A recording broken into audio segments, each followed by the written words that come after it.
Hello everyone, welcome back to Running Otaku. I am the Running Otaku.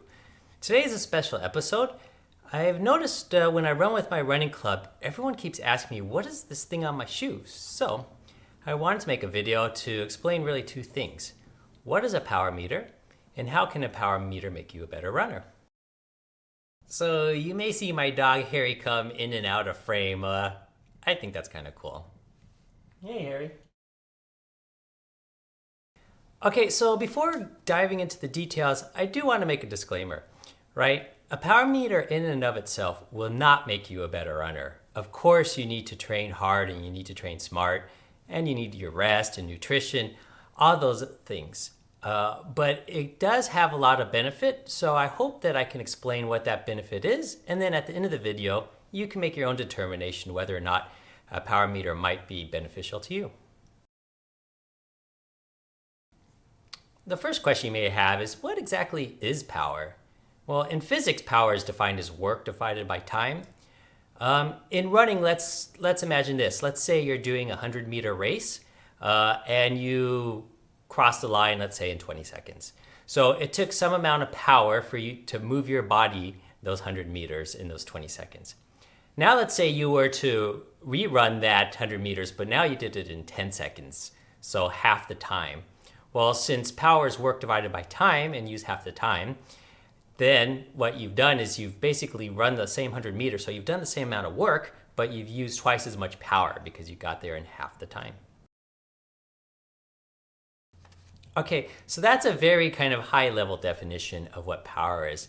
Now the question becomes, what is a power meter and how does it work? Well, let's go back to that equation, power equals work divided by time. So if you can remember from your physics class, if you ever had a physics class, work is actually the force times the distance. So you've got force times the distance divided by time. And as you know, distance divided by time is velocity. So you've got force times velocity. Now in the world of cycling, it's really easy to measure this because your foot is literally affixed to the pedal. So the force is how much pressure, how much force you're applying to the pedal, which is measured by a strain gauge. And the velocity is how quickly that crankshaft is turning, or the angular velocity. So with just those two numbers, you can easily compute power. And that's why it's become so prevalent in the cycling community. It's easy to measure, and its benefit has proven itself over the years. In running, things aren't quite that simple because, again, in cycling, you're basically just working in one plane. But when you're running, you've got 2 feet and your body could be moving forward, hopefully not backward. You are bouncing up and down a little bit. And since you do have those 2 feet, your foot's not directly under the center of gravity, so there's probably a little bit of swivel, or maybe you would call it yaw, that is being applied as well. So you're applying force in 3 dimensions, not just in 1. So that makes things much harder in running. How do you actually measure force applied in 3 different directions? Well, the answer to that is a 9-axis sensor. And a 9-axis sensor is comprised of 3 components. There's an accelerometer, there's a gyroscope, and there's a magnetometer, or compass. So the accelerometer can measure acceleration in 3 different axes, right? Up and down, forward and back, and side to side. But that's not enough because you need to know kind of the orientation of those 3 axes. And that's where a gyroscope can help. You may remember, if you're of a certain age, playing with a gyroscope as a kid, or if you're, a millennial, you might have had these fidget spinners, and you spin it quickly, and you can, as you tilt it, you can feel some kind of force, some kind of resistance. It's almost as if the hand of God somehow is pushing you. Well, anyways, the gyroscope within the 9-axis sensor can measure exactly how much that tilt is, so that you not only have the 3 axes from the accelerometer, but the gyroscope can tell you kind of the orientation of that cube, if you will. But even that is not quite enough because evidently, over time, the orientation can sort of shift a little bit, and you need something to kind of tie it to a permanent location so you know exactly at any given moment in time where you are in space. And that's accomplished with a compass or a magnetometer. And that gives you kind of the true position or the true heading. So now you know you've got this sort of cube that's locked into place, if you will, and you can tell if things are going up and down, left and right, forward and back, and how much they are tilting in any of those axes. So once you have these three things, you can then essentially, as you can see here, plot all of the points of where the power meter is at any given time. And once you have that, then you can compute the acceleration because you know how quickly it's moving from one point to the next over a certain period of time. And understanding the acceleration is really important. So if we go back to our equation of power equals force times velocity, well, we can separate the force into its components, which is mass times acceleration. And the mass is simply your weight times gravity.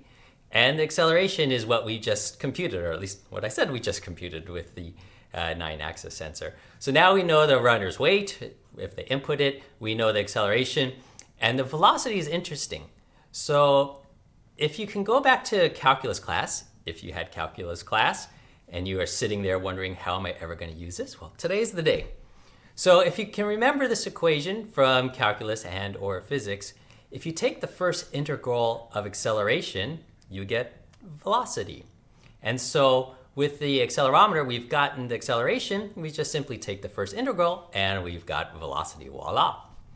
But even better than that, if you remember, strain your brain a little bit more, if you take the first integral of velocity, you get displacement or distance. So now with the accelerometer, we get the acceleration. Excuse me, with the 9-axis sensor, we get the acceleration, we get the velocity, and we get distance. So now you can measure distance run and thus pace because you know the time. You can measure the velocity, you can measure the acceleration, and there you have it. You have power. So that's how a 9-axis sensor works, and it allows you to, like I said, plot everything in three-dimensional space. But it's not so simple to compute the acceleration and thus the velocity and the distance. From what I understand, the power meter companies have proprietary algorithms that convert all of that data into equations, and then they test their equations against kind of something controlled in the laboratory. So they'll use like something that you see here, which is a force plate treadmill, which actually measures the force you're applying to the plate of the treadmill. And so they can continually tweak their algorithms so that their numbers match the actual numbers that they get from using the force plate. There's also some other issues. There could be vibration or some other anomalies that the 9-axis accelerometer is measuring, but aren't beneficial for computing a power. And so these algorithms have to be able to handle extraneous data, either to eliminate it or reduce it. But there's probably some kind of black magic as to how they deal with different forces that may not be applied internally, but externally instead. The power meters have one other trick up their sleeves. Inside, they usually also contain a barometer. And a barometer measures atmospheric pressure. And why is that important? Well, the higher you go in altitude, the lower the atmospheric pressure. And the barometer can measure that. So it can tell exactly how much you've climbed or descended. And so now you not only know where you are in three-dimensional space, but you could also tell overall if you've been climbing or descending. So most power meters today use these kind of 9-axis sensors and barometers, and they can be in a foot pod, like with Stride or with RunScribe. They can actually be contained in a watch, and I believe some Garmin watches have this, or in a chest strap, or anywhere on your body you can put this kind of 9-axis sensor. So that's one type. There is another type that I know of, and that's actually using something you put inside of your shoe. And in that insole, they actually have kind of pressure sensors, or I think they're essentially like strain gauges. So this one you can see here is from 3L Labs, a South Korean company. And I believe in France, there's another company called FeetMe, which is doing the same kind of thing. Now, as far as I understand, these companies are primarily interested in using these insole pressure sensors for rehabilitation and medical use. But there are also, you can use it to kind of understand power and all the other metrics for running as well. And they do have sports divisions. So I would assume that over time, they might be rolling out these kinds of pressure sensor insoles for power meters. And I think these insoles pressure sensors are actually pretty interesting because they'll give you a lot more data. It's not only kind of the overall power, but I think you can, pinpoint it to specific points on the bottom of your foot. And just imagine in the future, maybe a few years down the road, where Adidas or Nike can put these, sensors in your shoe and see exactly how hard you're pressing on different parts of your foot. And then they can customize, a 3D print of the perfect shoe for you that has the cushioning in just the right place, the support in just the right place, and scrap everything that you don't need to, improve on the weight. So how can you use a power meter to become a better runner? Well, there's many different uses. The first of which is it provides really accurate pace and distance measurements. So I've noticed with some GPS watches, it's kind of the performance is so-so, but at least in the case of Stride, which I tested extensively, and you can see all of my videos on that, the pace and distance was really quite accurate and did not vary very much, even though I ran the same course 8 or 9 or 10 times. It stayed in a very kind of precise range, so I think that's great. The second benefit is it's really helpful for pacing, whether you're racing or training. So for example, my Boston qualifying marathon, I knew at the time I could hold 239 watts for the whole distance. So that's exactly what I did. I just looked at my watch and made sure I didn't deviate too much from that. And it turned out I ran a very even effort, even though there were a couple of small hills in there, and finished quite strong. So really helpful in the race situation. Now, if you are a really, really good runner and you're running for a place, like you're trying to win a race, then it's a little bit less helpful because you need to cover your competitors' moves, or you may want to make a move that's beyond your kind of average wattage that you can hold for that race. So there's instances where you want to break from that if you're really running for a place. But if you're kind of a mid-pack age grouper like me and you're essentially time trialing each race, it's quite helpful. For training, I use it a lot as well because there are some instances where I'm doing various repeats where I may be doing 4 or 5 intervals at, let's say, my 800 meter race effort, and then doing a few intervals at maybe my 5K race effort. And I know what each of those efforts are in terms of wattage, so that when I do the intervals, I just make sure I stay with, pretty close to that wattage, regardless of if I'm running downhill, flat, or uphill. Now, the third thing a power meter provides is a lot of data, right? There's a lot of different metrics, and let me run through those metrics with you. So, of course, I mentioned distance and pace and power. There is another component of power, and this is what they call the horizontal power, or the power moving forward. Because again, if you recall, I mentioned that when you run, you're actually providing power in 3 different dimensions. There's forward, hopefully not backwards. There's up and down from bobbing, and then there's probably some twist involved as well. And so the power meter can actually tell you how much power you're applying just to the forward motion. The power that you're applying to go up and down and side to side is what is called form power. And I think some describe it as, the power you need if you were jogging in place, because you're not moving forward. And the idea is to minimize that as a percentage of your total power. So you want to try and apply power as much as possible to the forward direction.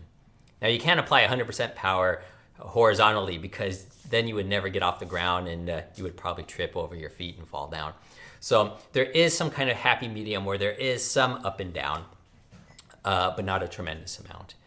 And so there's another statistic called vertical oscillation, and that measures how much your center of gravity is bobbing up and down.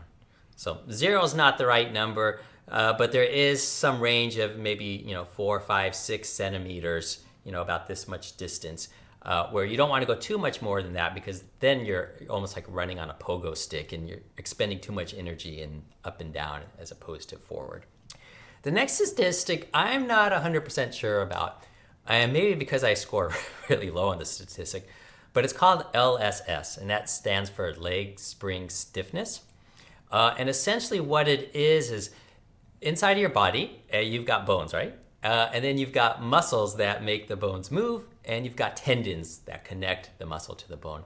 Well, evidently, when you're running and let's say your foot strikes the ground, there's some energy captured in your muscles and the tendons that compress slightly. And then when you lift off, they rebound on their own. So there's some kind of inherent elasticity in these tissues. And LSS is supposed to be to measure how elastic those tissues are. So essentially it's free energy. Your muscles and tendons are compressing and then they expand, and that expansion provides some force. So it's free power. My LSS, as I said, is pretty low.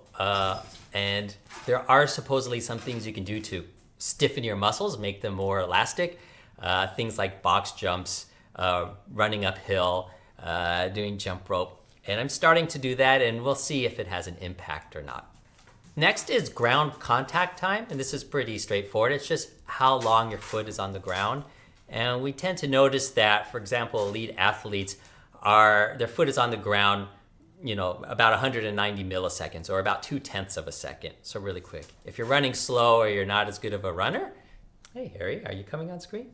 Well, anyways, if you're running a bit slower, then that 200 milliseconds could be 250 or 300 milliseconds. Next is cadence, and that's just simply the number of steps per minute. And there's a lot of debate about this. A lot of people claim that the kind of magic number is 180 steps per minute. And if you're not running that, you're running inefficiently. I'm not sure about that. I've seen studies that show that some elite athletes are actually running at closer to 170 steps per minute, at least for the marathon. But at any rate, you can see how your cadence degrades usually over time in a race. And that is one indication that you're getting tired once you see that cadence start slowing up. Hey, Harry.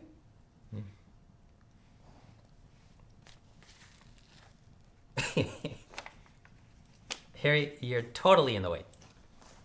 Let me stop this. So those are the primary statistics that the power meter will capture, but there's a number of secondary statistics which I find really useful too.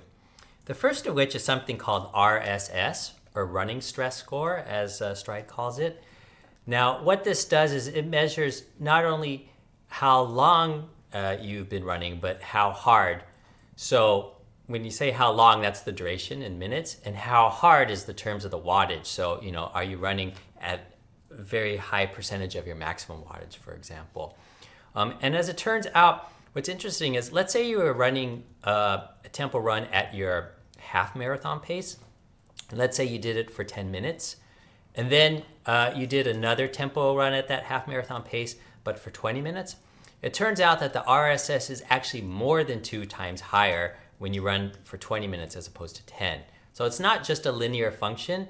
It actually has an exponential component there that increases over time and over intensity as well. And so what happens is at the end of the day, the week, the month, you get a really good picture in terms of RSS and how hard you've been training. And I find it much more valuable than using just time or just miles ran. And so if I see a spike one week, that means that I might have overtrained that week, and you've got to be cautious. Injury is a possibility. Or if I see that RSS dropping off too precipitously before I get to my taper phase, for instance, before the marathon, it means I might have been easing off just a little bit too much too soon. So another secondary statistic which I find really useful is running efficiency. This is not the same kind of efficiency or economy that's commonly referred to, which is, how much oxygen are you using to produce a certain pace. This is looking at your power to weight ratio and how much speed you can get with a given power to weight ratio. So for example, let's say that we have 2 cars. One's a really sleek, sports car, and the other is a big boxy SUV.